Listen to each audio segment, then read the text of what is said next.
Hello. In this video, we are going to introduce hypothesis testing. So we're going to go over the basic ideas, the basic building blocks, and then in the next video, we will go through and do examples of actual hypothesis tests. All right, so let's get started. So to introduce the idea, we're going to start off with an example.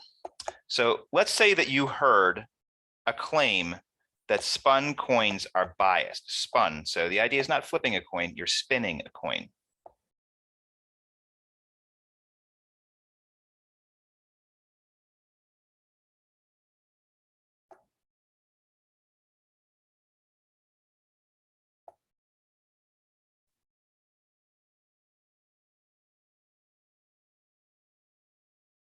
And the reason that's given, so there is a reason given for this, and they say that the reason that they're biased is because the heads side of the coin sticks out.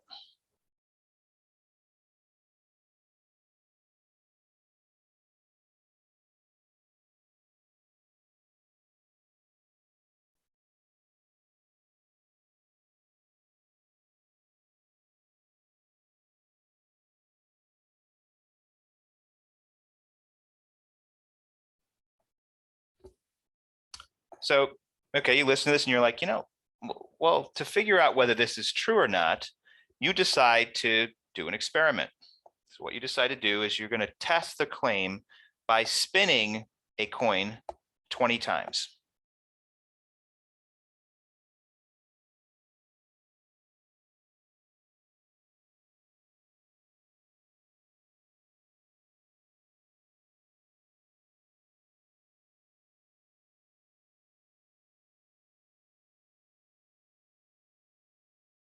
Okay. And when you do, the result ends up being 20, you get heads 20 times in a row.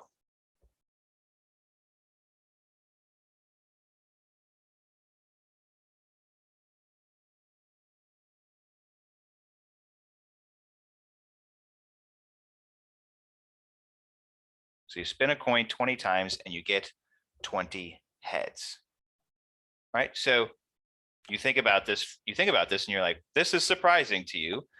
Why is it surprising? Because if you spin a coin 20 times and you think it's like flipping a coin, you would expect that you'd get 10 heads.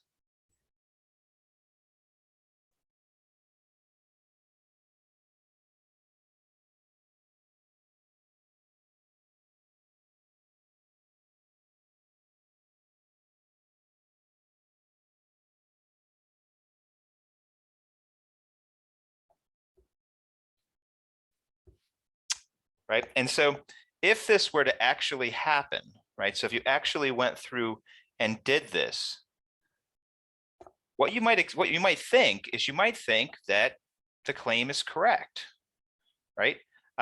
Because if you went through and spun a regular coin, if the coin were not biased, right? If the coin were, if it were like flipping a coin, and then you'd expect to get 10 heads. And so to get 20 heads in a row on 20 spins, that would make you think that's pretty unlikely. That would make you think that the claim is true, based upon that individual experiment.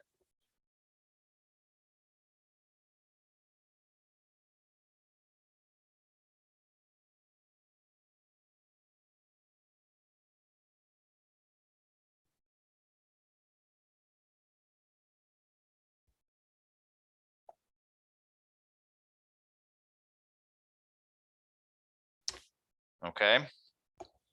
So this description that we went through, like the stuff that we just went through, this is basically what a hypothesis test is.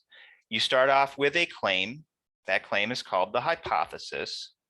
All right. And then you go and you test the claim by usually collecting data or performing an experiment. You then end up comparing the data that you collect or the result of your experiment with what you expected would happen. And then based upon the comparison between what you got and what you expected, you go through and you make some you make a decision as far as whether the claim was true or not. All right, so this is essentially an informal hypothesis test.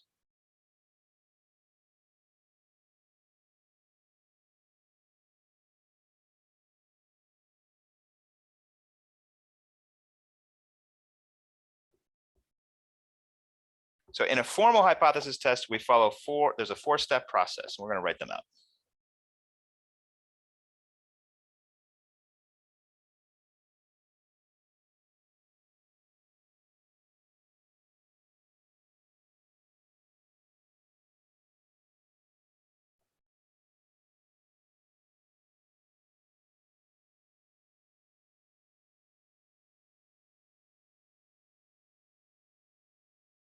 All right, so step 1.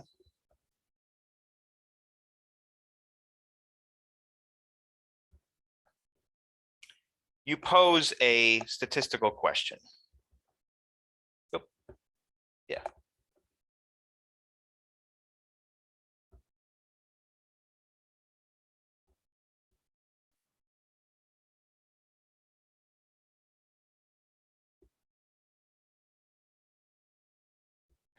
So that's, well, actually, 1 second. And then what you do is you take that statistical question and you're going to format it into two rival hypotheses, two rival claims slash hypotheses. All right, so we're going to pose a statistical question and then format it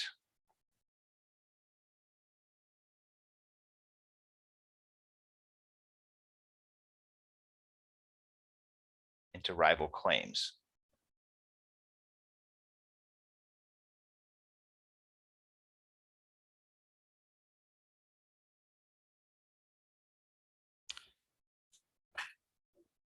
Okay, so in this case, so we're going to go through and relate the steps to what we just went through and did. And so in this particular case, the way to compare it to this, our informal example, is we would say the claim is that, well, sorry, the statistical question here is that a spun coin is a spun coin biased. And the two, so you can take that claim and go through and format it into, sorry, you can take that question and format it into two rival claims. And the claims are a spun coin is biased and a spun coin is unbiased.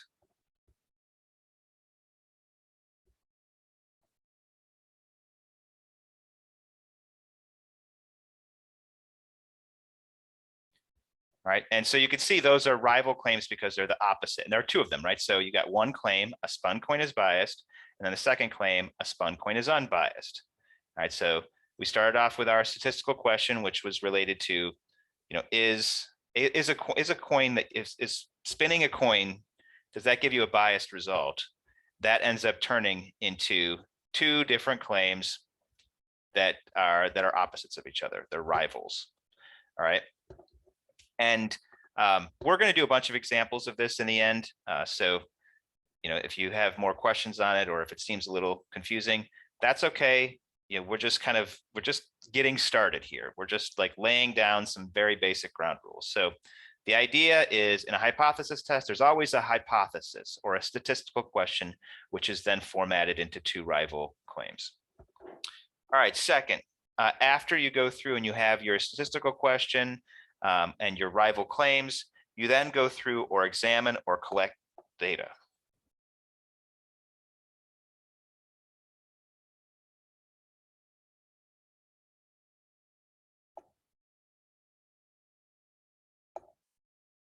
Related to the claim.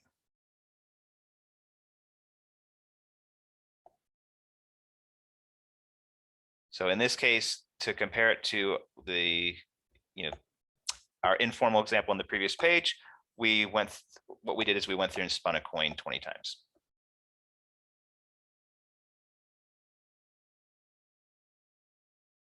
If we're interested in knowing whether a spun coin is biased or not, then we should go ahead and we should spin a coin.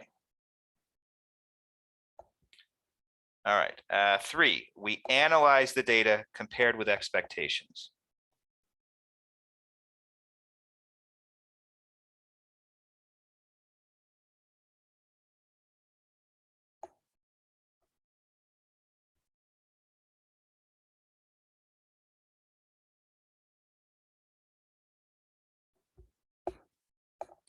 And so to compare this to our informal example, that's the part where we talked about how,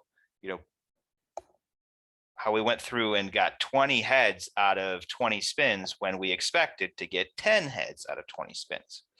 So the example there is we compare a 1.0 proportion of heads, 20 out of 20,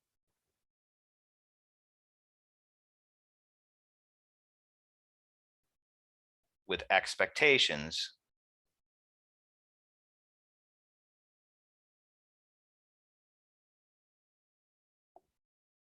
of a 0.5 proportion of heads, which is 10 out of 20.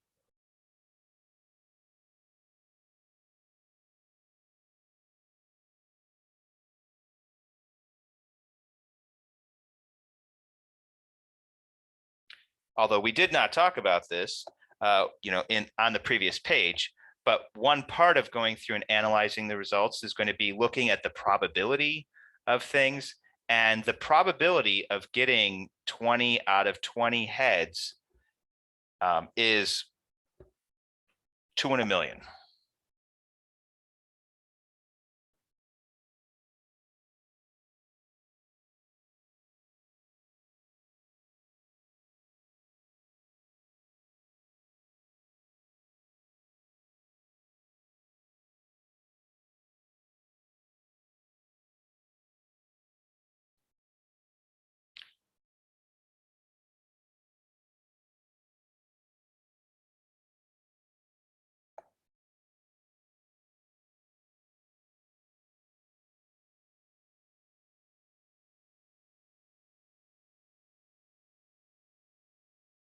So let's just comment on that for a second, right? So the idea, you go through, you look at your result, you compare what you got with what you expected, right? And so that is, we would expect it to get about 10 out of 20 heads, and instead we got 20 out of 20 heads.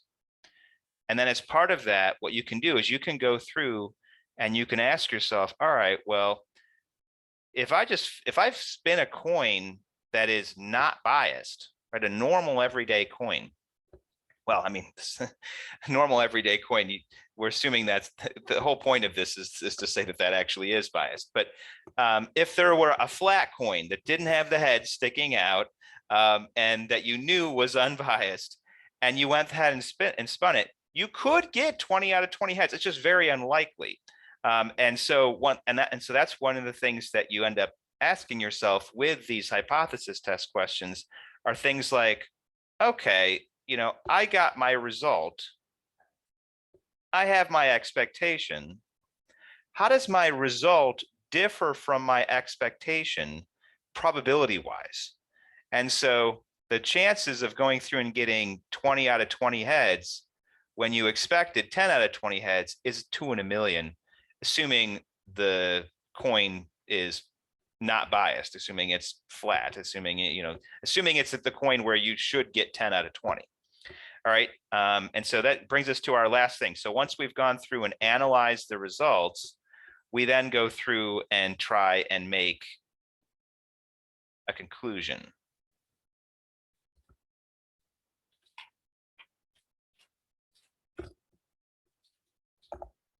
So what we're going to do is we're going to pick between the two claims.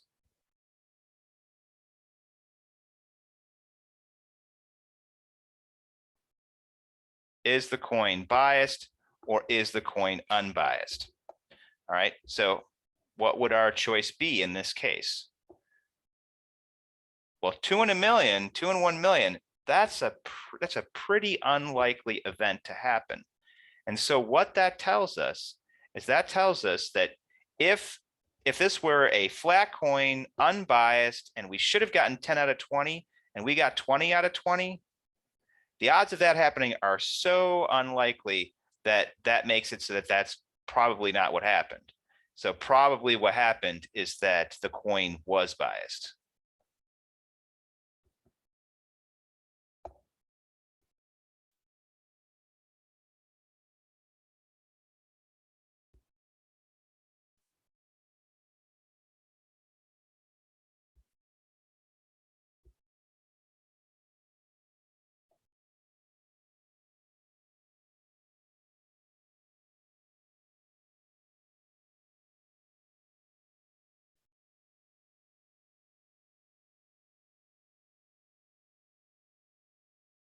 And that's it. All right. So that's what our hypothesis tests are going to look like. So those are the steps. We're going to go through, we're really going to go through them one at a time, actually. So we're going to talk about this one, this one. So we're going to go through these. Maybe not every single detail, but in this section, we're going to lay the groundwork for actually doing hypothesis tests. And that's going to involve going through a lot of this in detail. So that's what's coming. That's what's coming next. But let's just kind of recap briefly before we do that. So you start off, you have a hypothesis, something that you think, right? So you look at a coin, you see the head sticking out, and you know what? That probably makes the coin biased when I spin it. So you go ahead and you ask yourself the question, is a spun coin biased? Once you've asked that question, you then go ahead and you turn that into two rival claims. And the rival claims should be opposites. So one of our claims is a spun coin is biased. And then the other one is a spun coin is unbiased. So we start off, we do two rival claims. Second, we go through and we need some data. So some data to figure out, is this claim true or not? So you go through and you collect that data. So that data, it might be, you might have to do research, you might have to look up data, or in this particular case, we could actually go through and do an experiment and spin a coin a bunch of times. All right, once you've done that, you go through and you analyze those results. Part of analyzing those results is to compare what you got with what you expected. And part of that is going to be going through and figuring out the probability of getting, what you got versus expectations. In this case, the probability of getting a 1.0 proportion of heads when you expected a 0.5 proportion of heads is 2 in a million. And then last, you go through and you look at that probability. And if the probability is really, really small, then it seems pretty unlikely that, your expectation was correct. So if this, in this particular case, since this result was such a small probability, that makes it highly unlikely that our expectation was correct, which suggests the rival claim, and in this case, the claim, our expectation was unbiased, and so the rival claim was biased, and so we end up, going with the rival claim, going with that. Well, we are going with the rival claim, but we're going specifically with the rival claim that it was biased. All right, and so that's the basic idea. So let's go through some details. And by the way, so just to forewarn you, the whole lecture is kind of like this, just lots of definitions, lots of discussion. So most of the calculations are going to take place in the next video. So we're just kind of building the framework here and building all of the terminology and notation. That all happens in this section. So it's a little bit boring. All right, so we start off with a pair of hypotheses. So now we're looking in more detail at step one. All right, so hypothesis testing is about choosing between rival hypotheses.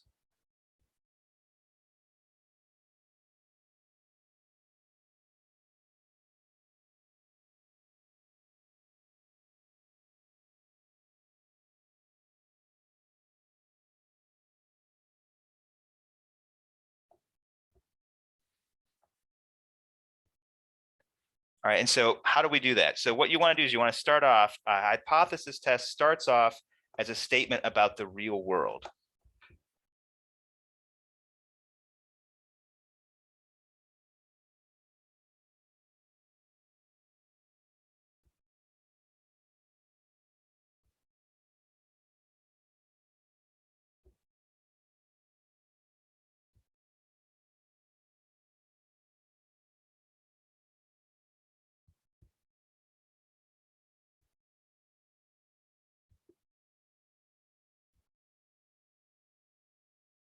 right? And then once you've got your real world statement, like something like a coin is biased, then you need to go through and you need to translate it into a statistical statement that involves population parameters. So this, I'll show you how we do that in a second.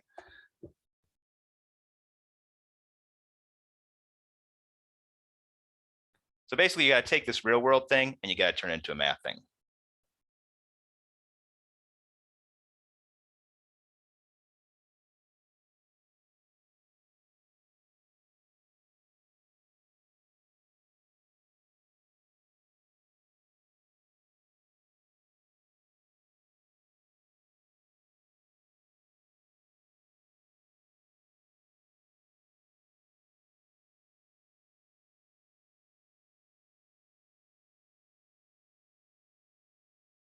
That's, I'm just reading it.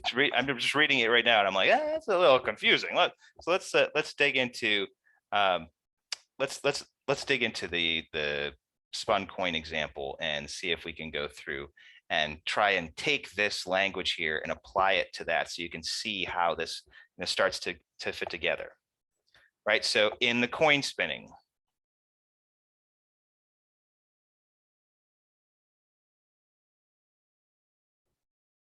the initial claim is that a spun coin is biased. That's what we started off with. If you go back to the very beginning, let's say that a claim was made that spun coins are biased. So that's our claim. That's our starting point.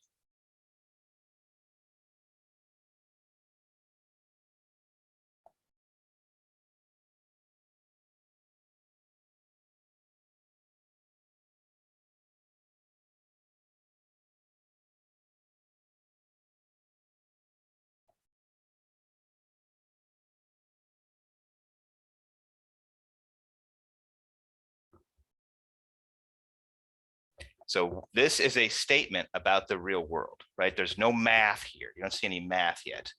There's no equal sign. There's no letters.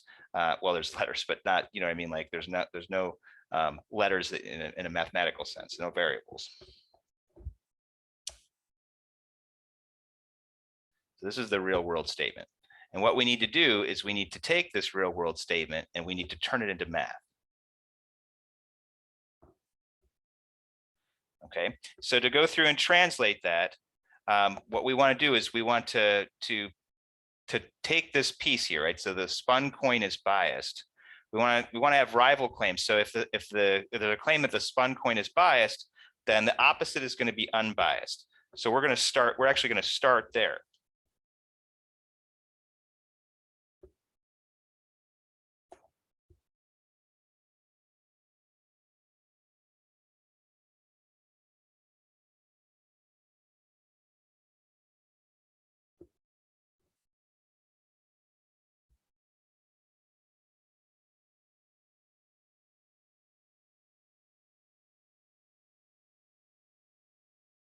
So the probability of an unbiased coin, right? So if you were to go through and spin a coin and it were unbiased,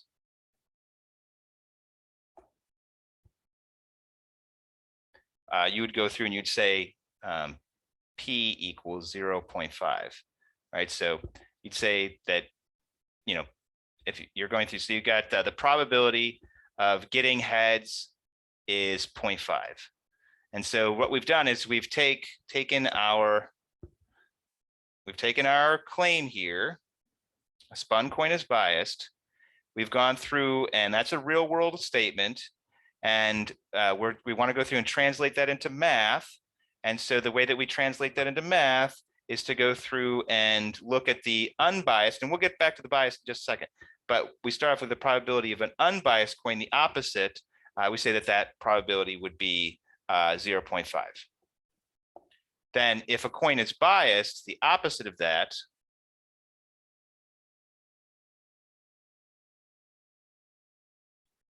then the probability is not equal to 0.5.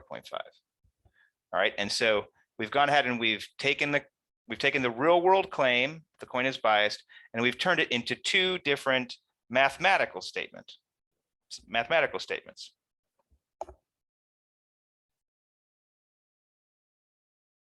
All right, so once we've gone through and done that and created these two equations, we're gonna have special names for them. We need to introduce the language for hypothesis tests. All right, so the terms we're gonna use what's called the null. One of them is gonna be the null hypothesis.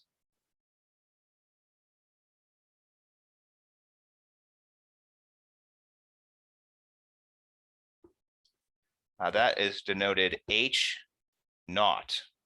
That's how it's pronounced. H, and then the 0 is pronounced as naught. And what that is it's the neutral or status quo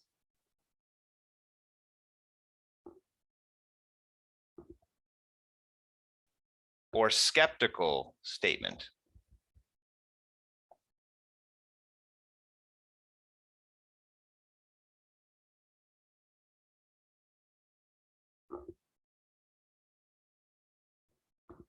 It always has an equal sign in it.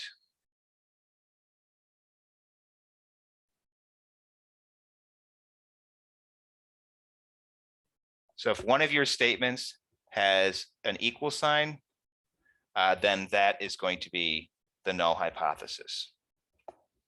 Okay, and then there is the other thing is called the alternative hypothesis. Those two terms.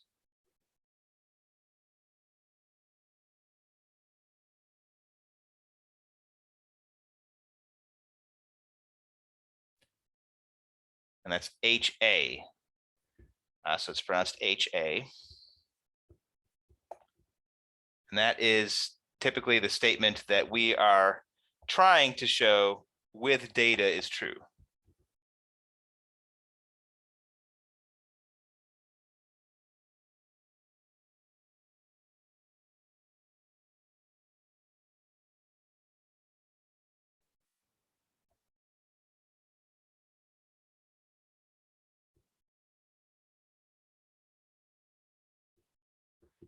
So if you've got a claim like a spun coin is biased, right, then in a hypothesis test, that's going to end up being your alternative hypothesis. That's the thing that someone says a claim and you're going to try and prove that that claim is true. That's going to be the alternative hypothesis. So whatever someone claims is true is going to be our alternative, because you're not going to claim the status quo is true, or the neutral, the skeptical statement. You're going to claim something new, something novel, a discovery, right? Like the fact that a coin is biased. All right, so with those two, we can go through and we can write them. And so we have H naught, that is our null hypothesis. That is going to be that the probability of spinning a fair coin is that the probability that the coin is unbiased and the probability that we get heads on a coin spin is 0.5. All right, and then HA is our alternative hypothesis. That someone says, you know what, I'm pretty smart. I see the head sticking out of that coin, and I think it's biased if you spin it because of that. All right, and so that's going to be that it's not 0.5. Okay, so what do these have to do with, so you notice, so let's just go back a little bit, because I said this was a little bit goofy when we got to it. What does this have to do with population parameters? Like where's population in there? What are we talking? What are you talking about? So the idea here is the scope of this, the way that this works with, the way that this connects with population is that you think of the population of spun coins as all of the coin spins ever in history. That's the population of coin spins. There's an infinite amount of coin spins. Okay, so the scope of this,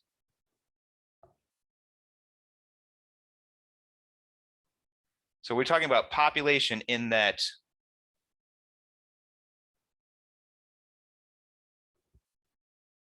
actually the way that I defined it, hold on, let me use the language I used in my notes here, because otherwise I'll muddy it. So hypothesis tests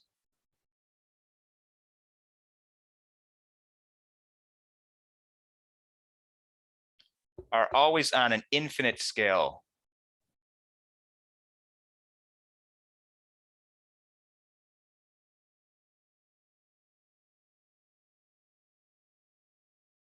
scope. So all of the coin spins ever in history are going to be the parameter that we're interested in. We're interested in whether every coin ever done in history had a 0.5 probability of getting ahead or was different than 0.5. So that's where you get the population in there. And that is that population is the big thing with all of the coin spins ever. All right. And so that's the scale. And that's why we're talking about populations. Now, in terms of, so just to tie this in with the last chapter, so we had populations and then we had samples, right? So what a sample would be like our 20 coin spins. Okay, so that would be a sample. It would be a really small subset. So you go through, you sit down and you spin a coin 20 or 50 or even 100 times. That's a sample, and you use the result from your sample to say something about the result of the population. Okay, and so when it comes to hypothesis tests, I think that's an important piece, and it really explains where this population parameter piece comes in the definition. So let's just take a quick reread here of this and see if it makes more sense knowing that. So hypothesis testing is about choosing between rival hypotheses. You start off with a statement about the real world, which is then translated into a statistical statement involving a population parameter, such as the likelihood of a spun coin, like the likelihood that a coin spin is a 0.5 probability or not. That's saying something about the population of all of the coin spins in history. Okay, and so that's the idea here, and that's where this population parameter comes in.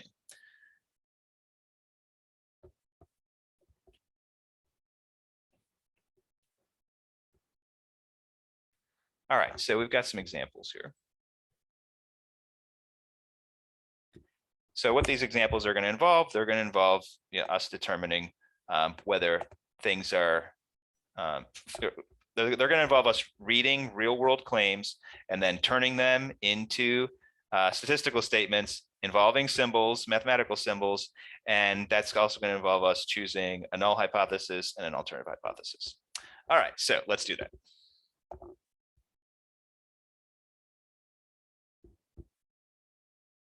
Historically, about 70% of US adults were married.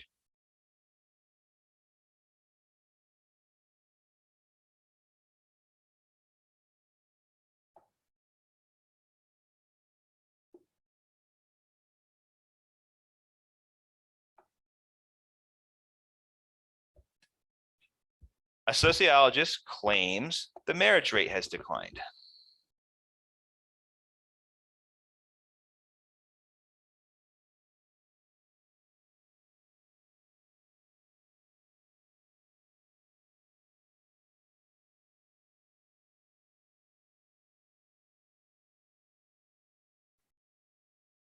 And let's toss on recently on that, because I think that's the idea, that's the intent here, is that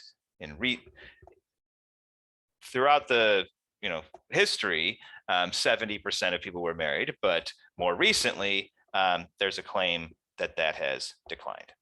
All right, so what we're asked to do is what is the null and alternative hypothesis in words, and then what are they in statistical statements?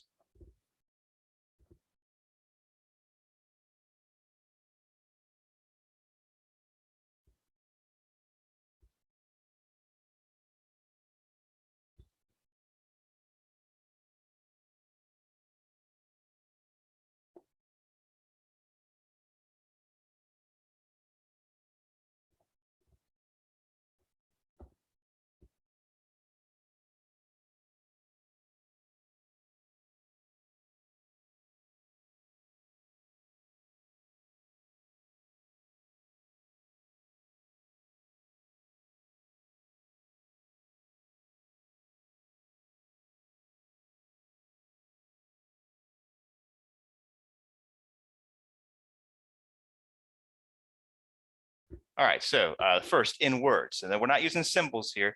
The idea is they want us to write a sentence here. So the alternative hypothesis is going to be the claim, and the null hypothesis is going to be the opposite. It's going to be the status quo. It's going to be the skeptical thing, which is that the claim is not true. So let's start off with the alternative hypothesis.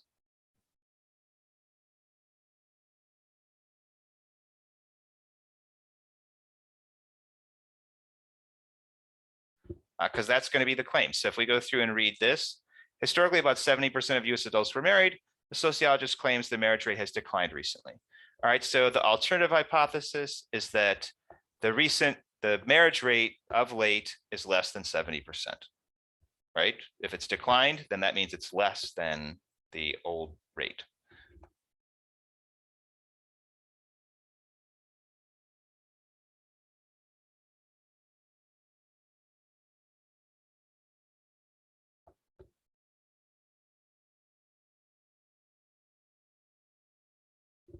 All right, and then the null hypothesis.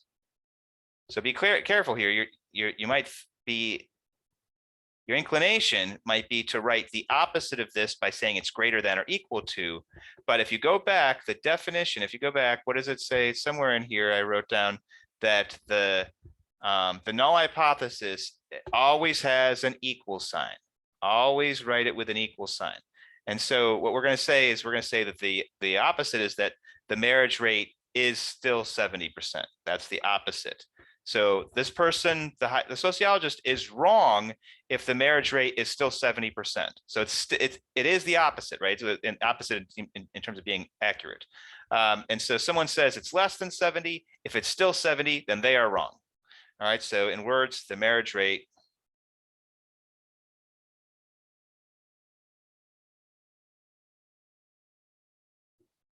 is still 70%.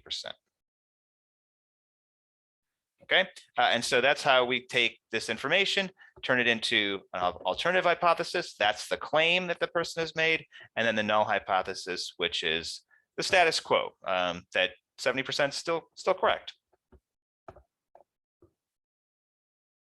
All right, and then in terms of in symbols, we have H naught, and then we can go through and say, all right, so the probability that someone is married, we would say is P equals 70%. That is the null hypothesis. And then for the alternative hypothesis, we would say the probability that someone is married is less than 70%.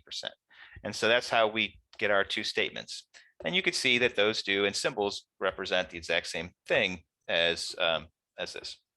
All right, now these are population parameters. So in this particular case, there's not an infinite number of marriages like like you think of in terms of, I guess there's not an infinite number of coin spins in history either. But the idea is the population here is all of the marriages ever. All right, so that's the scale that we're looking at. That's the population, which is all marriages in the US, I guess between US adults ever. We've got that is 70%. And then we're going through and saying, has that changed recently? And so the scope here is, we're looking at the big picture. All right, now we're not actually going to go through and test this by, at least not right now. But later on, we will do that later on in the section. And the way that you could test this, I think maybe we do test this specific one, because I'm remembering it. But the way that you could test this is you could go and you could collect data, right? So that's the next step after this, is to collect data. And the way that you do that is you'd go and you do a poll. You would ask US adults, are you married or are you not married? And then you'd go through and you'd figure out, you'd poll 1,000 people or whatever, you'd ask them, and then you'd look at the data and you'd compare what you got for the percentage of, from your sample with the 70%, which is what you expected. And then you'd look at the, what's the probability of getting the outcome that you, from your sample. And then you can go through and then make a, and then make a deduction as far as which of our two claims is correct. All right, like with the spinning example. Okay, but we're not going to do that right now. Instead, we've actually finished the problem. All right, so the problem was, here's some information, write a null and alternative hypothesis in words, and then write them statistical statements with a population parameter. We have done that. So one thing before we move on, so when I want to talk about this, this is called a one-sided hypothesis.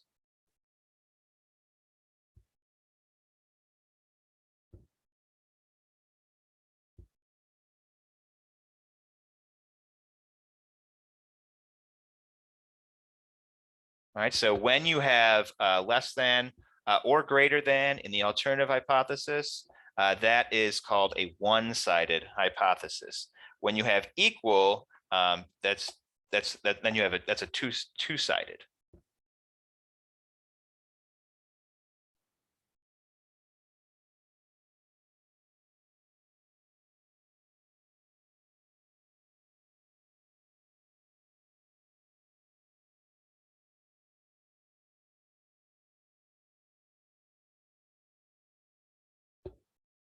Why is that? Where do those definitions come from? What explains that? Um, you know, I think we'll get into that more in the next section. I don't think we get into that much in this section, but the way that you'd prove this is you'd prove it with a probability. The way that you'd prove a probability is less than 70% is correct is you'd go through and you'd have, actually, maybe it's difficult to explain here without going through into more detail, but there's only one direction that this can be true or false.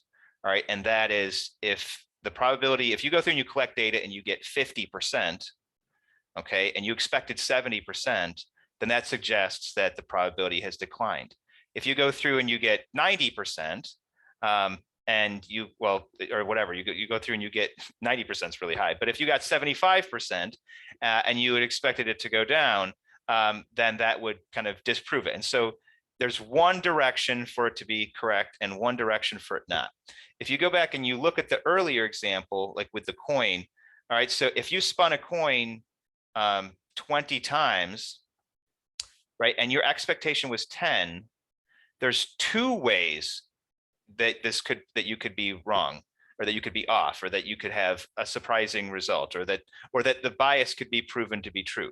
You could either, on a high side, you could get 20 heads in a row, 20 out of 20 heads, or you could get 0 heads. And so there's two ends to the probability that could go through and show that you're wrong. Okay, and so when you have not equal to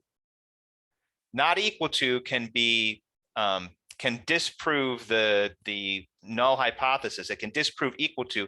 You can prove it by either being far to the below the equal, or you can be far above the equal. And both of those can suggest that the equal is false. Okay, with a one-sided, when you've got a less than, you're either you can only prove it one way. You can only prove it by being below. You can't prove it by being above. If you're above, then that suggests the null hypothesis. So that's the difference between the two. I do have I don't think that this picture really tells you any of that, but this is a picture that gives us some information. What have we got here? So two-sided, yes. Okay, so it says two-sided. That's where you've got equal and not equal. One-sided on the left, you have less than, and one-sided on the right, you have greater than. So yeah, that's that basically is what I wrote on the previous page. But anyway, so that's the idea. Two-sided, this can be correct and this can be wrong, either with a really low result, differ from your expectation, or a really high result. So that's like if you expect 10 heads, you get 0 heads, or you get 20 heads. There's two ways that this can be proven correct. And then one-sided, if you get a number that's if you get a number that's way less than expectations, then that proves it. But greater than expectations, way greater than expectations, suggests the null hypothesis. And then for this case, if you get a number that's way above the expectation, then that proves it. And meanwhile, if it's way below, then that suggests the null hypothesis. So there's only one way for this to be correct. Sorry, for the claim to be correct and the null hypothesis to be wrong. There's only one way for this to be correct and the null hypothesis to be wrong. Meanwhile, there's two ways for this for the claim to be correct in this case and the null hypothesis to be wrong. So that's the idea between a one-sided and a two-sided hypothesis. That's why they have the different names. Okay, let's keep moving on here. So we have a second example.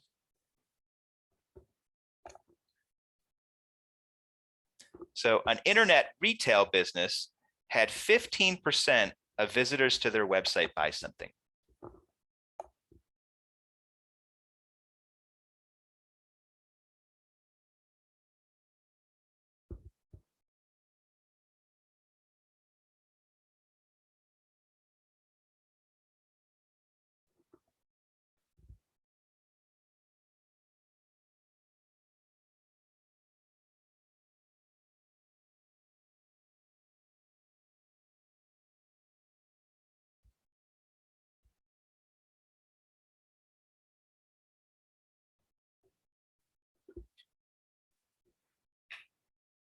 All right. And then the retailer goes and changes some of the advertisement positions on their website and has 17% of customers buy something. Right. So that's the next part.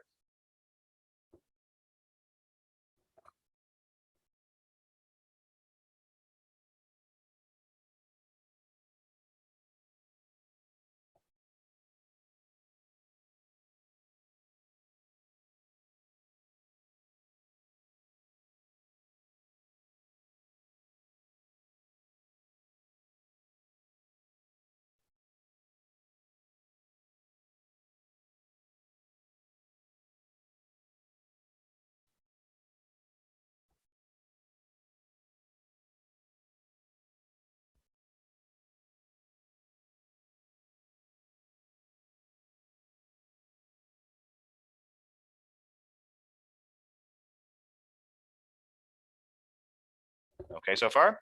And then, so then the next part, an executive goes and writes down the hypotheses for our hypothesis test.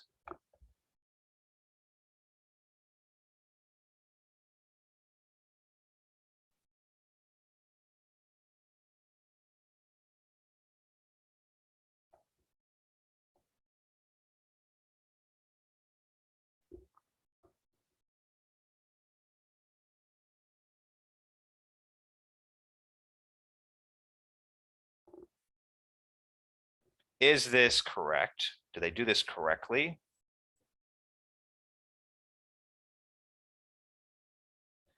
If not, what's wrong? And write the correct hypothesis.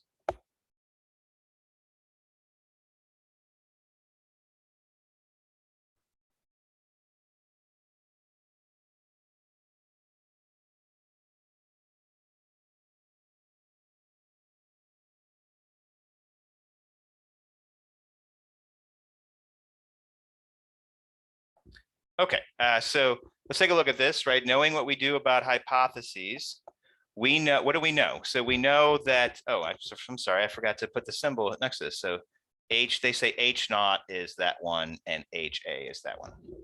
Okay, so they're saying that the null hypothesis is that P hat is 0.15, and the alternative hypothesis is that P hat equals 0.17. So what's wrong with that?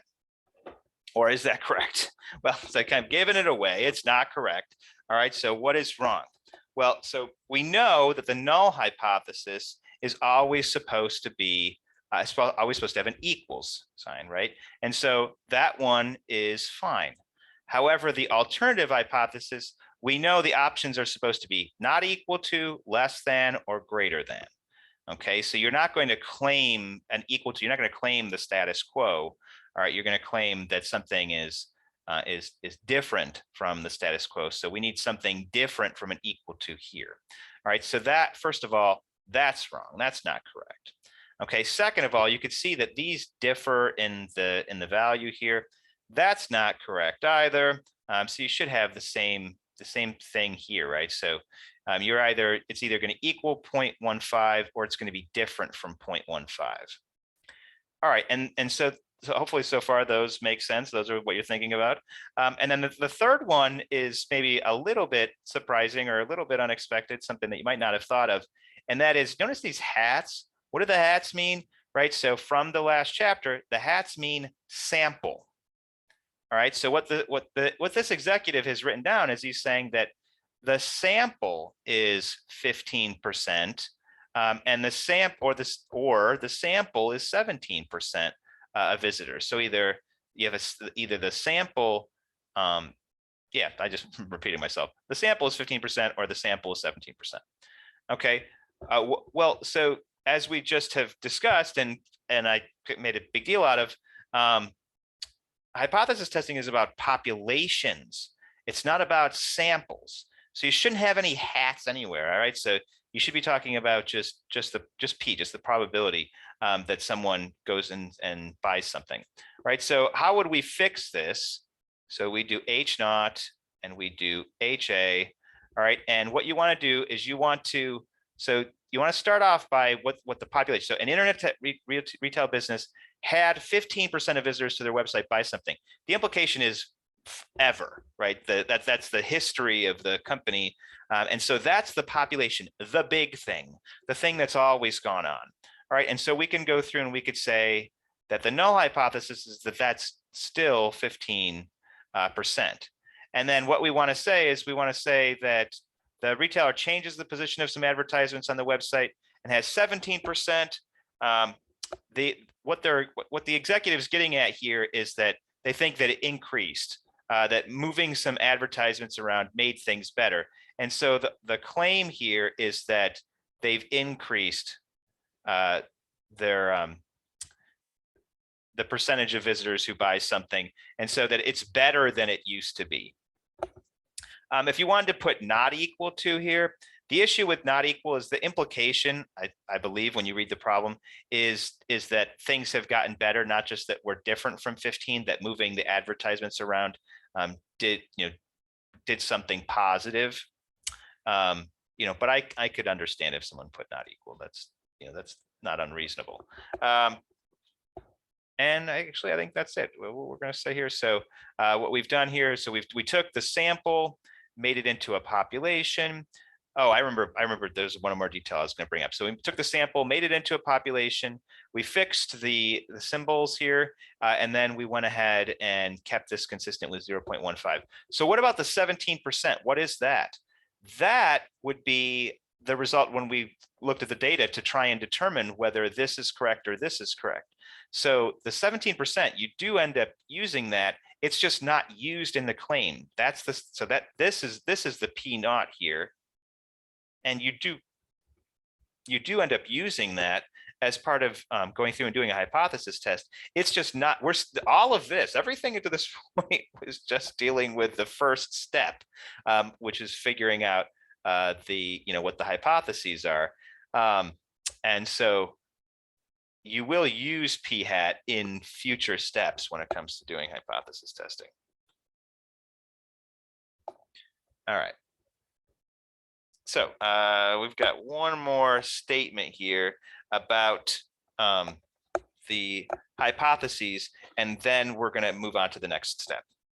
All right, so what is that? So hypothesis tests. Hypothesis tests are like criminal trials.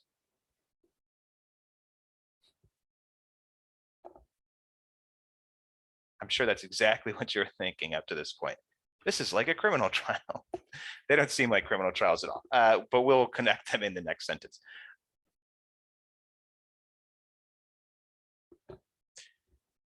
All right, so the defendant is like the null hypothesis.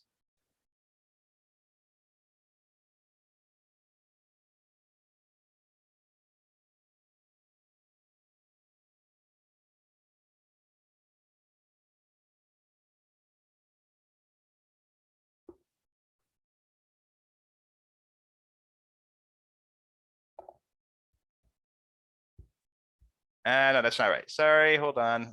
That's not right. That's not the defendant, it's like the null hypothesis. Hold on just a second here. My apologies. My notes are a little screwy here. 1 second. Okay, I went ahead and fixed them. So first of all, I had to pause the video to look at my notes and rewrite them because what's written here made absolutely no sense. But let me fix this. So hypothesis tests are like criminal trials. So that was bugging me. All right, so in a criminal trial, the defense is given the benefit of the doubt.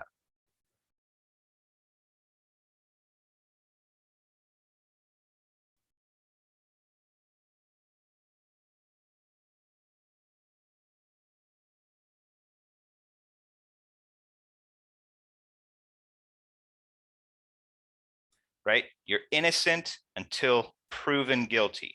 The default is innocence. All right. This is the same is true when it comes to hypothesis tests for the null hypothesis.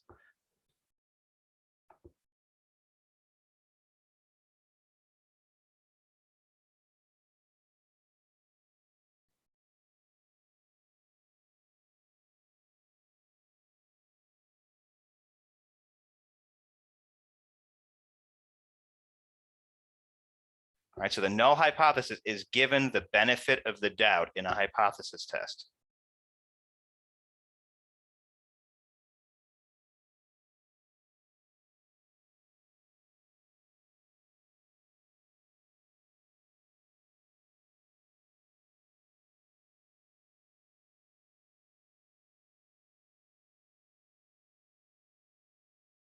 We need a lot of proof to go through and assume that the null hypothesis is wrong.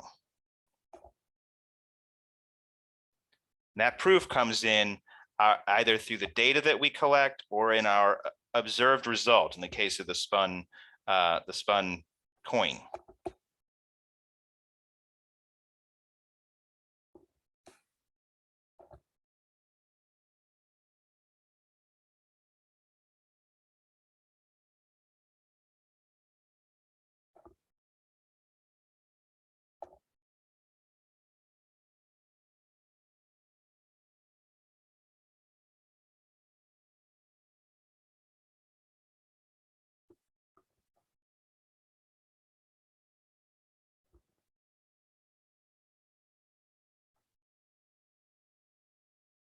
Sorry about that. So it is extremely unusual.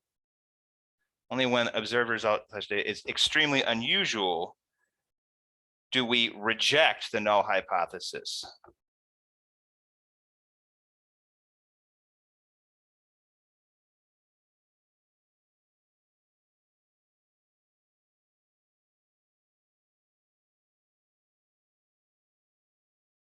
And accept that the alternative hypothesis is true.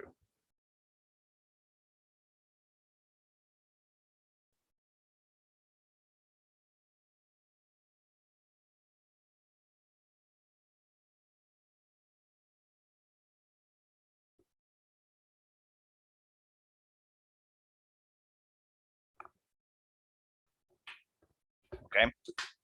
And so this might not seem like a really important little section here, a little blurb, but it actually is very, very important. And it shapes our mentality when it comes to hypothesis tests. So it's only one page of notes here, and it's just a very brief kind of little blurb, but it actually really shapes our mentality, our attitude when we're going through and doing a hypothesis test. The null hypothesis is the default. It's the expectation. It's what it's again, as the expectation, it's what we expect is going to be correct. And we need evidence to disprove that, to be dislodged from that idea. Right. So that's where we end up looking at our observed result or the data that we end up collecting to go through and show us, no, the null hypothesis is not correct. The alternative hypothesis is correct. Right. And this language of reject the null hypothesis, that's the terminology that's used. All right. So we think of the null hypothesis as the default. It's our focus. It really is, even though it sounds like you think the claim would be the thing that's more important, but the focus is on the null hypothesis and whether that's, whether that's correct or not. And if that's not, and if our data shows that is unlikely to be correct, then the terminology we use is that we reject the null hypothesis. Okay. And so I just want to be clear here, just one more time, what I have written down in my notes, we reject the term reject the null hypothesis is used because the null hypothesis is the default assumption. It's the baseline. Okay.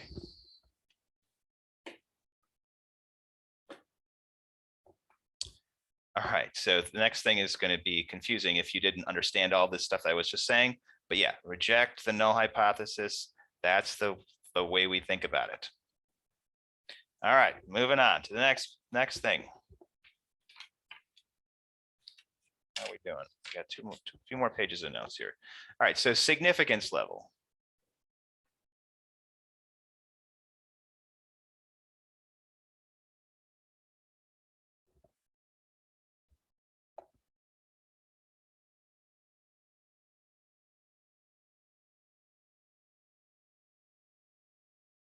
The significance level is going to get into modeling mistakes. So it's possible that we go through and we do a hypothesis test and we reject the null hypothesis and we're wrong.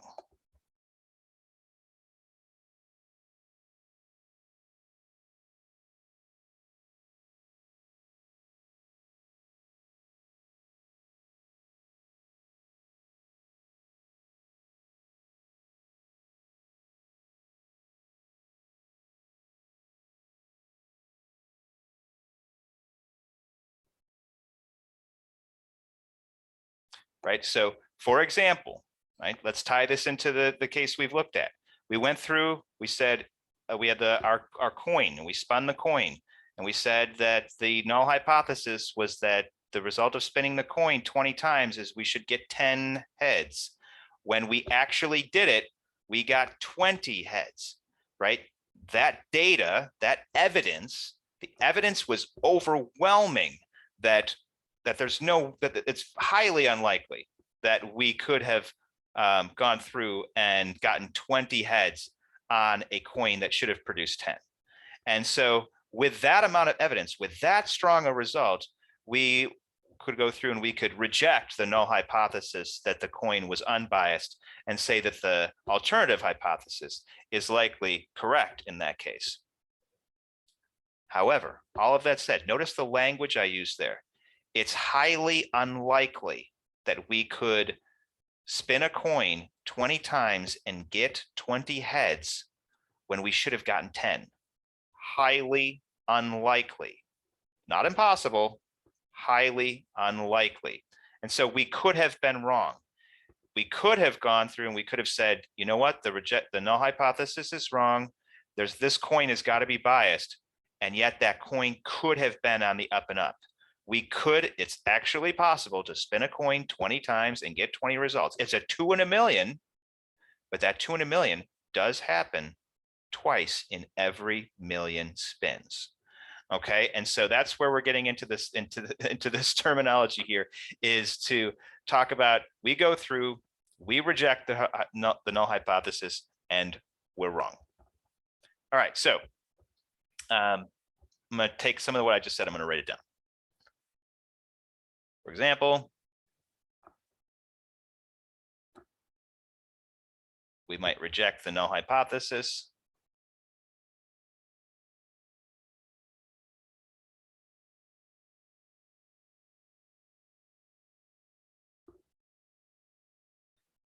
That a spun coin is unbiased.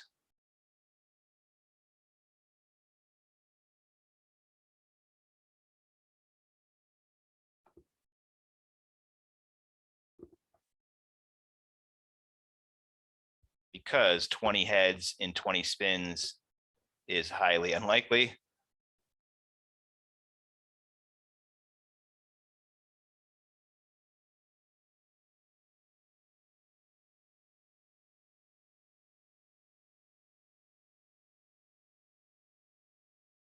Two in a million.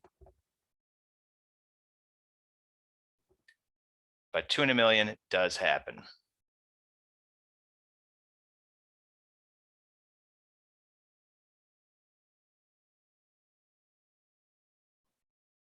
And the coin might have been unbiased.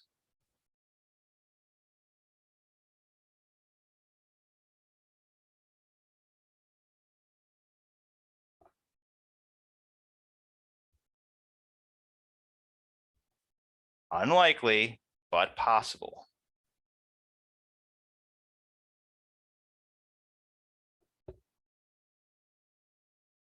The significance of all of this is just to set up what we're going to mean by significance level.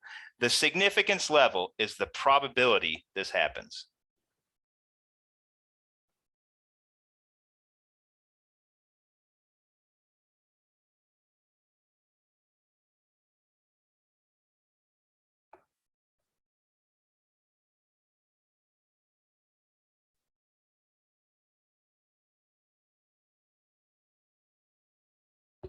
Okay, it is the probability that we reject the null hypothesis and the null hypothesis turns out to be true.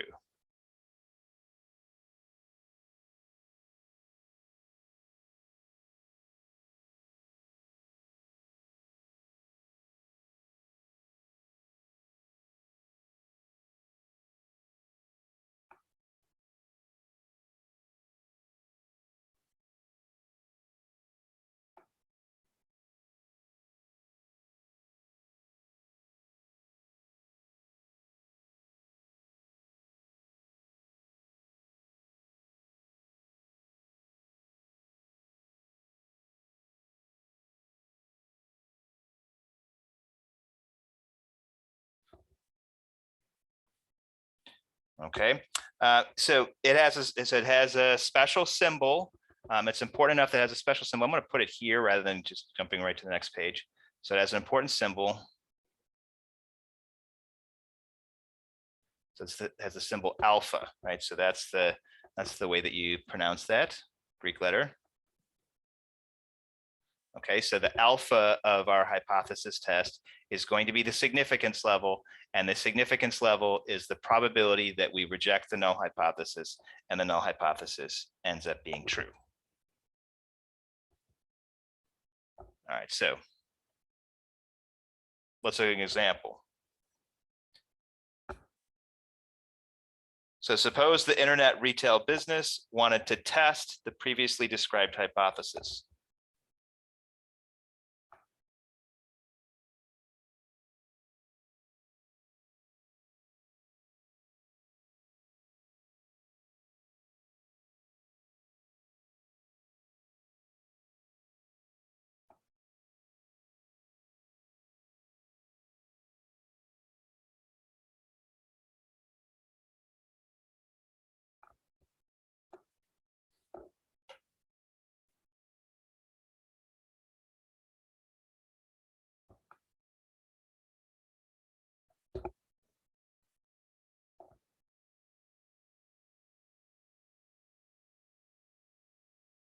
And then what they wanted to do, they wanted to do it with a 5% significance level. That's the terminology, the way that we describe it, with a 5% or 0.05 significance level.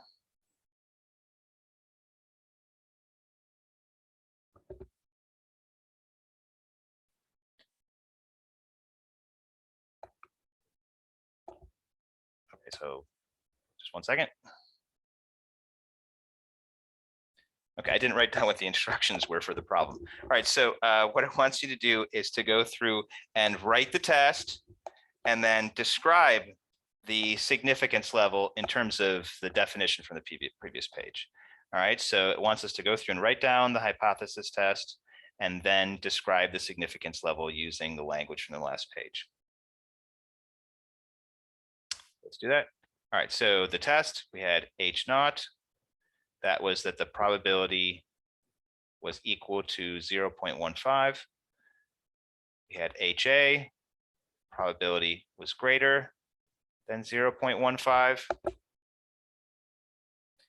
And then as far as the significance level is the probability of rejecting, hold on here. Okay. My notes are terrible on this. It's the probability is 5%. The company will conclude that more than 15% of the customers buy a product when only 15% of the customers do. All right, this is just kind of a mess. All right, so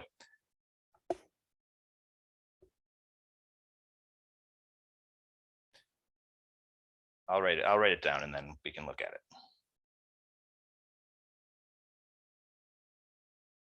So it wants us to describe the significance level in the context of this hypothesis test problem.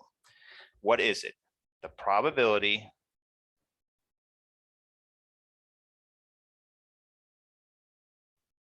is 5%.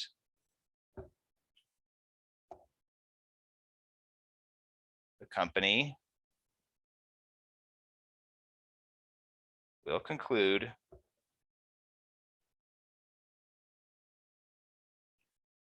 more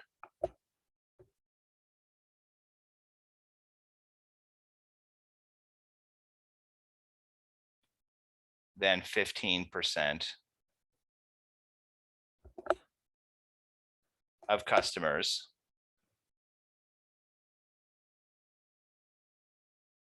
will buy a product on visiting the site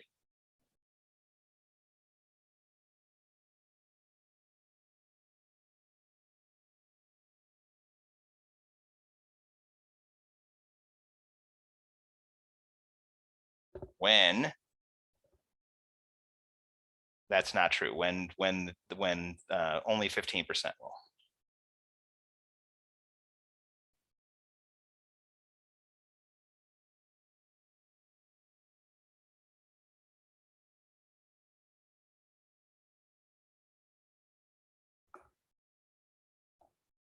I guess only 15% do. No, I think will is correct. All right, so what is it saying here? So the idea of the significance level, again, what is it? This is, it's, if you just read this, it's the probability that the probability we reject the null hypothesis and the null hypothesis is true. That's it. The probability we reject the null hypothesis and the null hypothesis is true. All right, so if you're told that the significance level is 5%, the probability is 5% that we reject the null hypothesis and say the alternative hypothesis is true, which is that the population, the probability would be more than 15%. That more than 15% of the customers buy a product when the null hypothesis is true, which is that only 15% do. So you can see here, what we've done in terms of doing this particular problem is we've taken the significance level they gave us, and we just put it into a sentence where we went through and rejected the null hypothesis, which is the same thing as accepting the alternative, when the null hypothesis was actually true. So if you read this carefully, we're just taking the probability is 5% that the company will reject the null hypothesis, which is that it's 15, and accept the alternative, which is that it's more than 15, when the null hypothesis is correct, which is that it's only 15. That's what we're doing here. That's what this is saying. It is saying what's on the previous page, which is that the significance level is the probability we reject the null hypothesis when the null hypothesis is true. All right, that was a little bit messy. My apologies, but we got to keep moving on here. So that's the idea behind the significance level. We will do more examples later in the next section, and so hopefully maybe that will flesh that out. So actually there's one more sentence I have here on significance level is typically 5%, but sometimes you see 1% or 10%.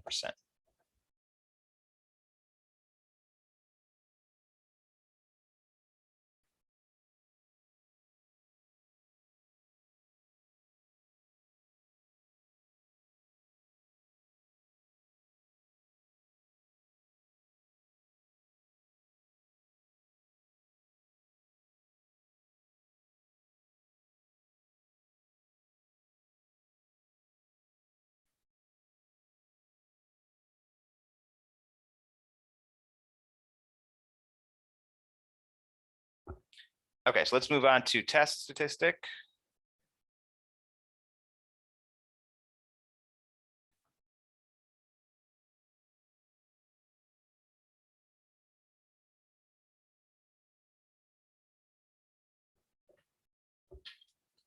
So the test statistic compares the real world result with the null hypothesis world result.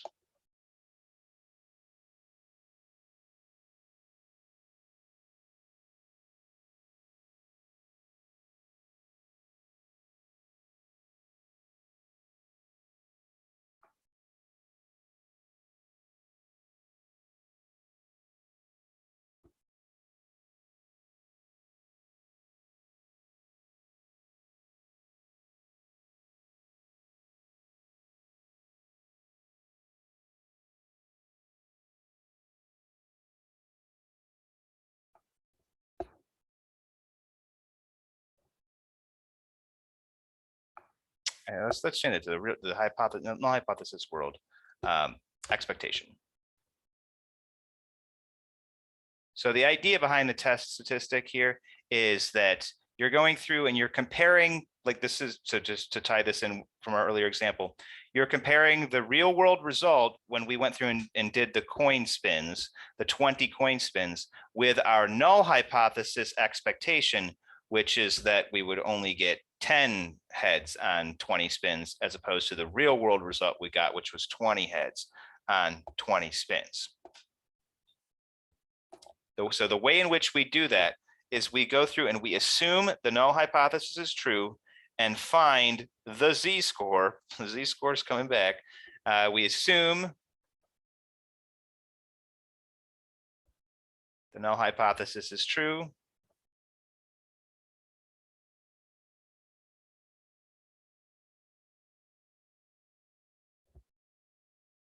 and find the z-score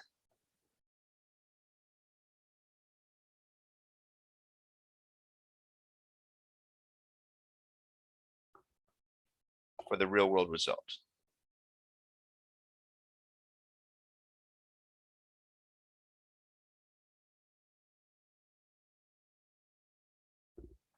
All right, so the video is getting a little long here, so I'm going to be honest with you.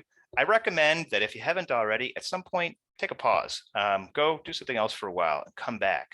So I'm going to keep going because I need to get through the video, although I'm tempted actually to snip it right here and do it into a second part. But I'm just going to just push through.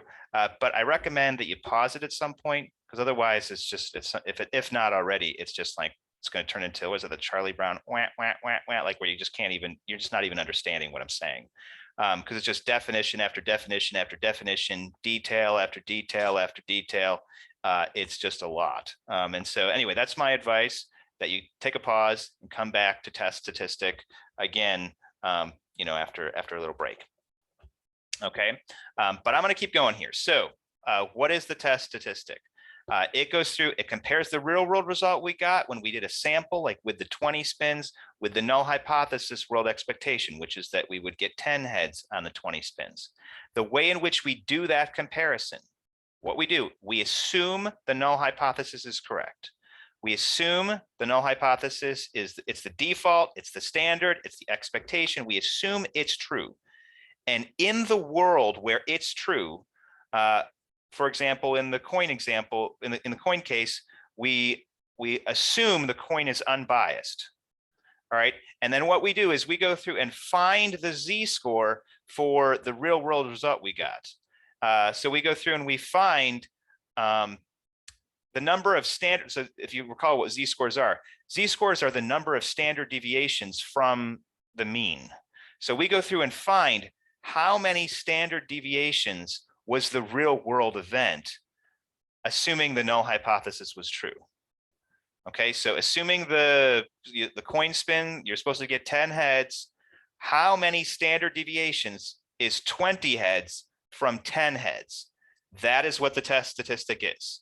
All right, it's the number of standard deviations that the event that you got when you went through and did your sample was compared to your expectations. All right, so there's a formula.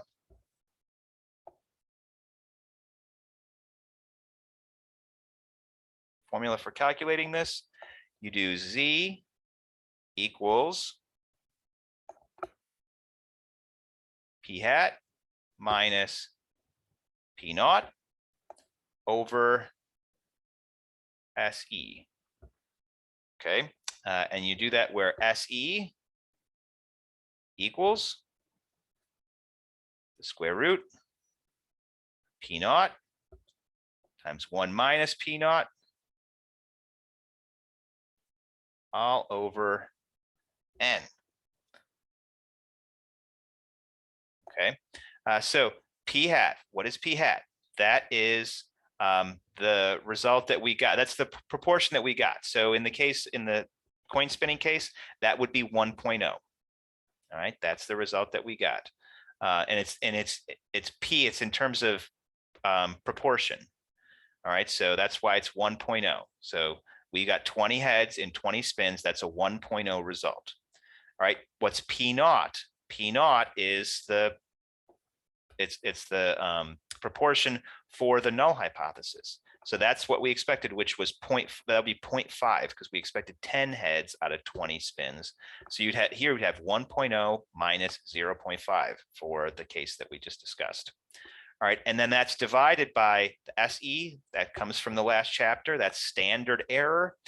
The way that we go through and we can calculate the standard error is you take the proportion from the null hypothesis, you multiply by 1 minus that proportion, all right, and then you divide by n. So n in this case, that's the size of your sample. We did 20 spins, so that would be 20 in the case of in the spinning case. So you go through and you calculate that, the square root here, and then you punch it all in. And so what that does, by finding the difference between the proportion that we got and the proportion that we expected, that gives us, in a way, it gives us like the amount of error, how far we are from the mean. Like this is considered the mean. This is considered normal, like average. And so by subtracting these two, we're going to find out how far away are we from normal. And then by dividing by the standard deviation, it will tell you how many standard deviations we are from normal. Okay, and so that's how this formula works. It calculates how far you are from normal and then divided by the standard deviation, and that translates that into standard deviations from normal.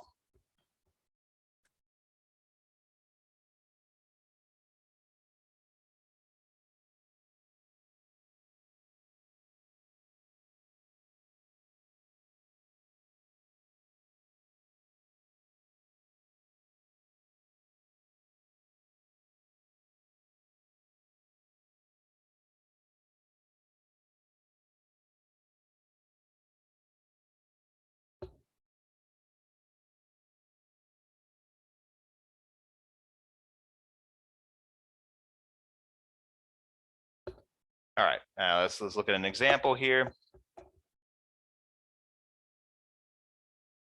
Suppose we spun 7 heads out of 20.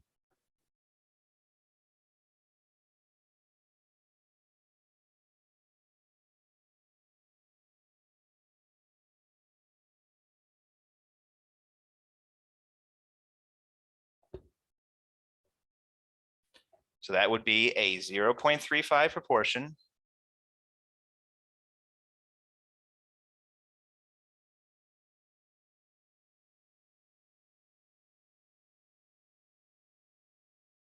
That comes from taking 7 and dividing by 20. All right. In that case, the null hypothesis, the null hypothesis is we assume that the coin is unbiased. An unbiased coin is going to give you heads half the time.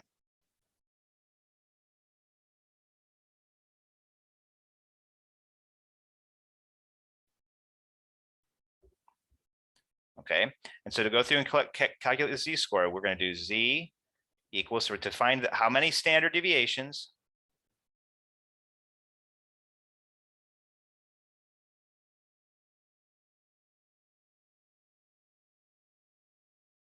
The standard deviations from expectation for this particular sample, 7 heads out of 20.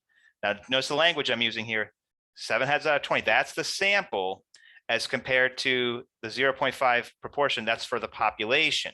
So we go through and we get our real world result is a sample. It's a subset. All of the spins in history is the population. That's the 0.5. And we're comparing it to the 0.35 that we got from our experiment, our sample. So you go through and you subtract the proportions. That's what the formula says to do. It says go through, subtract the proportions to find out how far you are away. You start off with 0.35 minus 0.50. And then we are going to go through and we're going to divide, and we're going to divide by the square root of 0.5 times 1 minus 0.5 all over 20. All right, so you go through and you punch this in, you get negative 0.15. That's just the difference here, all over 0.1118. That's the result of this. And then if you go through and calculate this, this is negative 1.34. All right, so how do you go through and interpret this? If you went through and you got 7 heads out of 20, that's 1.34 standard deviations below expectations. And everything we've learned up to this point applies, by the way, to that z-score. The empirical rule applies. All right, so you can use the empirical rule to think about, is negative 1.34 particularly far from expectations? Is 1.34 standard deviations below the mean, is that really far from the mean? Think about that based upon the empirical rule from our previous videos. Haven't we said previously that it's not until you get to 2 standard deviations below that you've gotten really far below the mean? So this result is not that unexpected. getting 7 heads out of 20 spins is not a surprise. It's not a shock. Okay. Let's go through and do another example.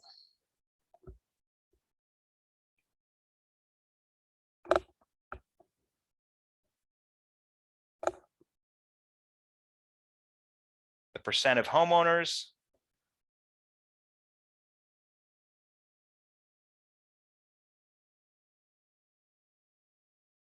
in 2005 was 69%.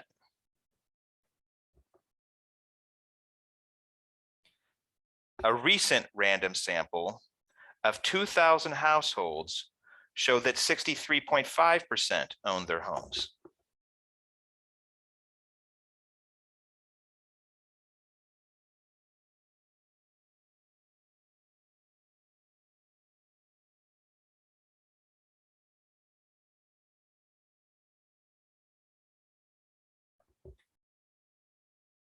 Oh, and I'm supposed to get random in there. That's important. A recent random sample of 2,000 homes. 2,000 households. 2,000 households showed that 63.5%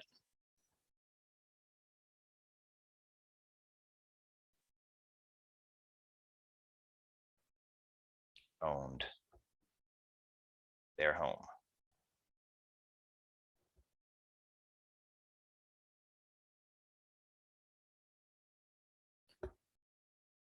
This suggests that the percentage has decreased.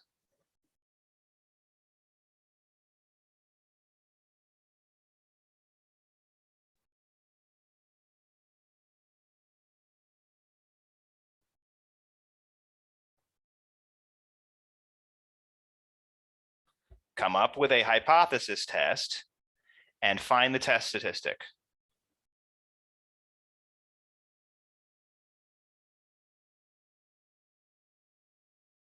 All right, so we're starting to put things together here.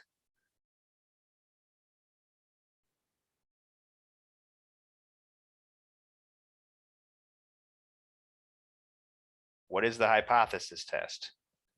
All right, so that the claim is that that it looks like the percentage of homeowners has decreased. So what we've got is we've got the null hypothesis, H naught, is going to be that it's 0.69. The alternative hypothesis is that it's less than that, less than 0.69. All right. And then what we want to do, so that's the hypothesis test right there. That's those are our two claims. And then we want to go through and find the test statistic, which is the z-score. So what we're going to do is we're going to go through, we're going to subtract the proportions. So we've got 63.5, that's 0.635. So you do sample first. This is the sample. It came from the 2,000 households that we talked to. It's implied that the percent of homeowners in 2005 was 69% for all homeowners. That's not the sample, that's a population. All right, and then so we want to go through and subtract the population value that we got, which is 0.69. And then you want to divide by the standard error, that's square root. Take the population number 0.69, multiply by 1 minus that, divided by how many people did they sample, which was 2,000. All right, do some number crunching here, and we're just going to jump right to the end. That's negative 5.32. All right, so what is that?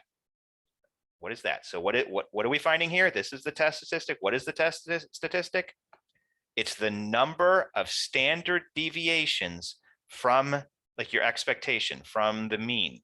All right, and so this is 5.32 standard deviations below expectations. Now, again, using your understanding of the empirical rule, using your experience with z-scores from probability distributions, from going through, and in the last chapter, we used z-scores again. Is 5 standard deviations far from the mean? Yes, it is. Very far. And so this is a very unusual result. what does that suggest? All right. It suggests that the null hypothesis. So actually, we're going to talk about this more, and then the last thing we're going to cover in this chapter, which is interpreting the result of your test statistic. But if you've got a result that is 5 standard deviations, then that suggests that 63.5% is the thing that's correct, and 69% is the thing that's wrong. Just like earlier when you did the 20 spins, if you went through and you did 20 spins and you got 20 heads, and the probability of that is 2 in a million, then that suggests that the coin's biased and that the null hypothesis is wrong. If you get a result that's close to the mean, like something like a negative 1.34, that's only 1 standard deviation from the mean, that suggests that the null hypothesis is still correct. Right? So your result is not unusual. It's not far away from expectations. A result that's 1 standard deviation below expectations is not very far away from expectations. A result that's 5 standard deviations below expectations is very, very, very far. 99.99999% or something like that. It's very, very far. Okay, so those are a couple examples. And the last thing we're going to do here, and we're probably, I don't time these, but my guess is that we've been at this for quite some time, maybe an hour and a half. All right, so interpreting the test statistic, interpreting the result that you got.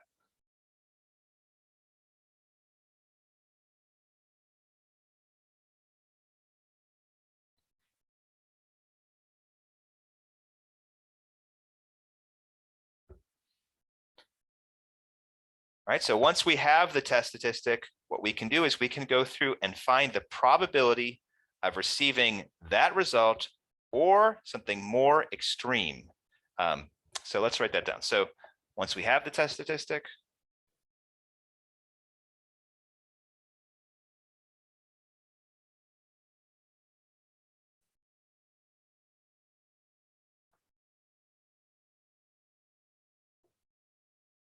we can find the probability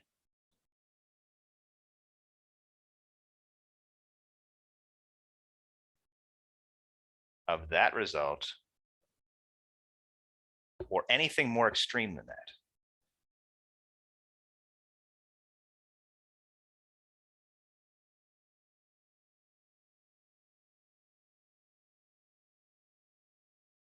Okay, so I want to be clear here. What are we talking about here? So you go through and you calculate your test statistic, you calculate how many standard deviations you are away. And what we're going to do is we're going to take that standard deviation and we're going to turn it into a probability of happening. Okay, so what that is, that standard deviation, your test statistic, that standard deviation, that's the standard deviation of getting your sample result, the random sample you collected. It's the probability that it's the number of standard deviations that event is assuming the null hypothesis is true. And what we want to do is we want to turn it from a number of standard deviations, we want to turn it into a probability. Okay, so instead of saying we are 2 standard deviations away from the mean, we want to say the chance of this happening is 5%. Okay, so that's going to be easier to interpret, right? So it's difficult to go through and interpret 1.34 standard deviations below the mean. It's hard to interpret this, but if we go through and say this happens 35% of the time, that's easier to interpret. All right, it's hard to interpret what 5.3 standard deviations below the mean is, but if we go through and say this happens, 0.0001% of the time, it's easier for our brains to go through and think in terms of a probability than it is to think in terms of standard deviations. And so we want to translate our standard deviations into probability. Okay, so once we have the test statistic, we can find the probability of that result or anything more extreme. What is this? That's what I was just saying. This is the probability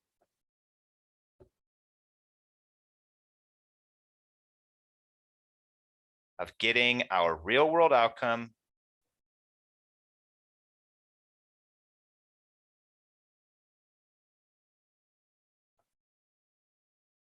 when the null hypothesis was true.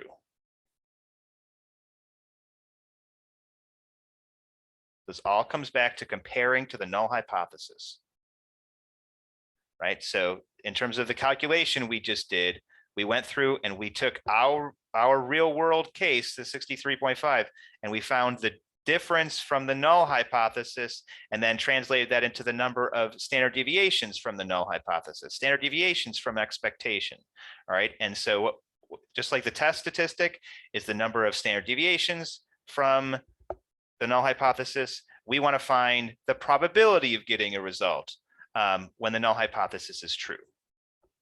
You know, the probability of getting a result, assuming the null hypothesis. Okay, so one more paragraph, and then we'll do a couple examples, and then that's it. All right, so this is called the p-value.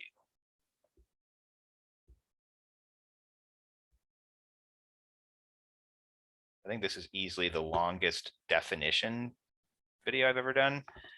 Normally videos are like a mix of definitions and examples. Well, what are the examples in this? But like examples where you do number crunching. So this is called the p-value. If the p-value is small, if the probability is small, what does that suggest?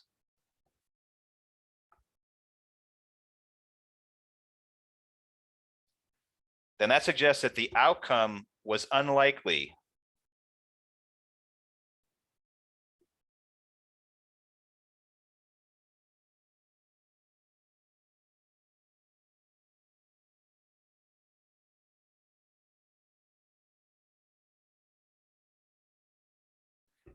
An unlikely outcome. So if you go through and you do your 20 spins, and the likelihood of spinning a coin 20 times and getting 20 heads, when the null hypothesis is true and you should get 10 heads, if the probability of that is 2 in a million, that suggests that there's something wrong. If the probability is really low, that means the outcome was unlikely. So something is wrong. And what we do is we assume that the null hypothesis is what was wrong there. If you go through and you do an experiment and your experiment gets you a result that is way different than expectations, way different from the null hypothesis, then that means the probability of that happening is going to be very small. And if you've got a very small probability, then that implies that the null hypothesis was wrong.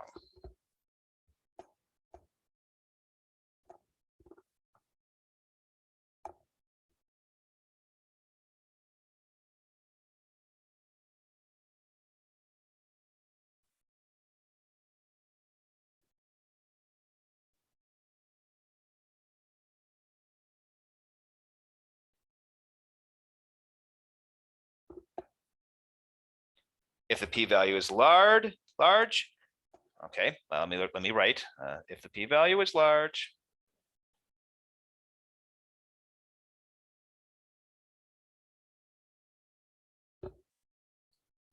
then that suggests that the real world outcome was highly likely.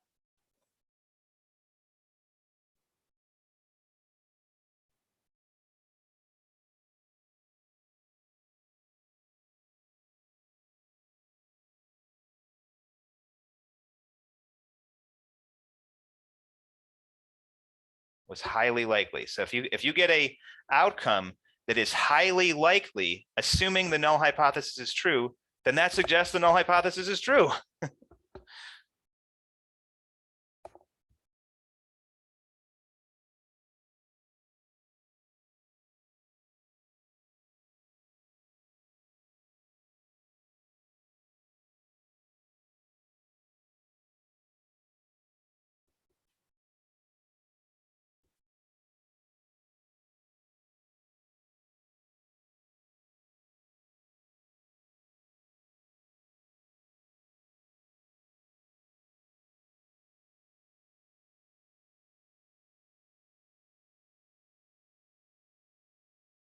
Okay, almost done.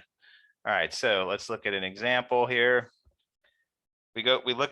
So recall our homeowner problem where the test statistic was negative 5.32.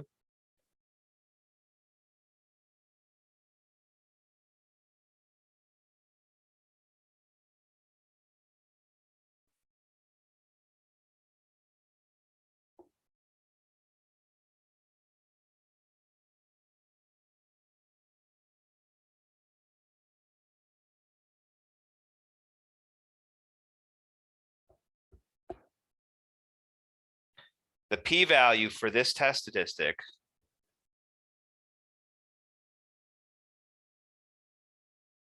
is basically 0. All right, so recall, what is the p-value? So we just defined that in the previous page. There's so many different terms, so many different things, so it's easy to forget. The p-value, that's the probability that you would get a negative 5.32 z-score, all right, or more extreme. So in terms of, this is going to maybe tie things into previous topics, but maybe it blows your mind. But what that is, that's the area under the curve from up to negative 5.32 up to a negative 5.32 z-score. All right, so the p-value is very close to 0.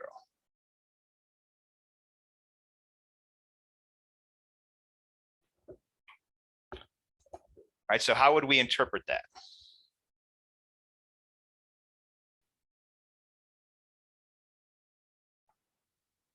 What does that mean?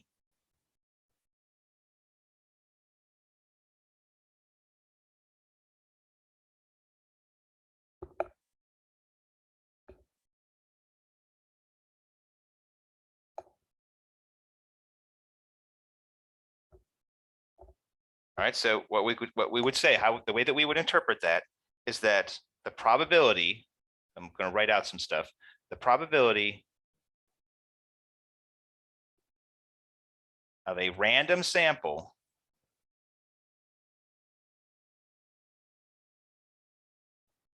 of 2,000 households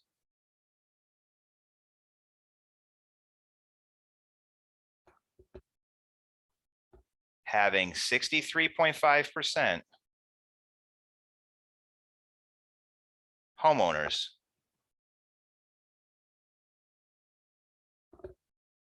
when the actual population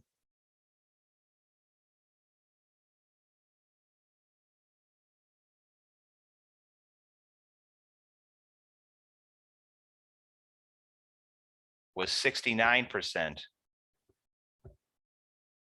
is extremely low.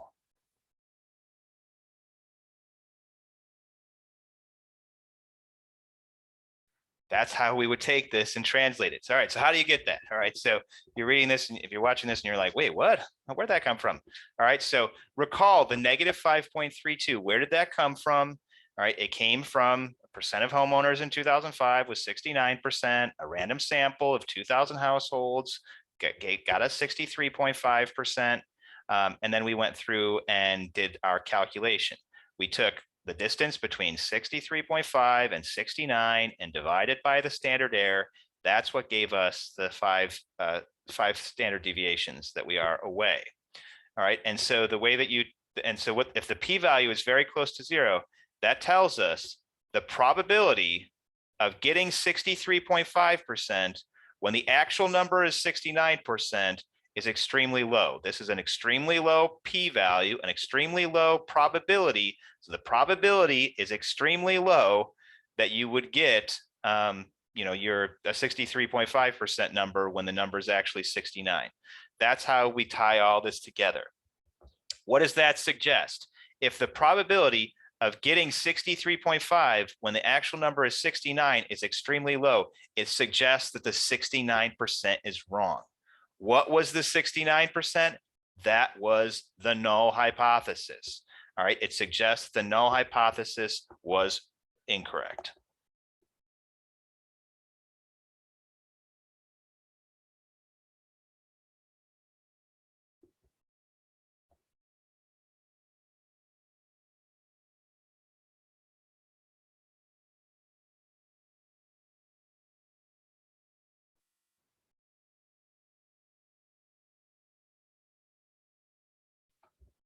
And that is it. That is the whole thing.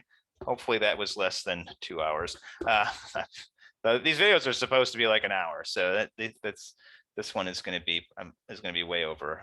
We'll see how much over. But anyway, so that's the idea. So just to be clear here, this video, it's all about defining terms. We've got what is a hypothesis test? What's a null hypothesis? What's an alternative hypothesis? The significance level is nowhere in this problem. We will tie it in when we actually do hypothesis tests in the next video. What is a test statistic? What is a p-value? So we've gone through and we've defined all those things. We've done examples for all those things. And so in the next video, we'll tie all this together and go through and actually just do a bunch of hypothesis testing. And then hopefully that will make all this make a whole lot more sense.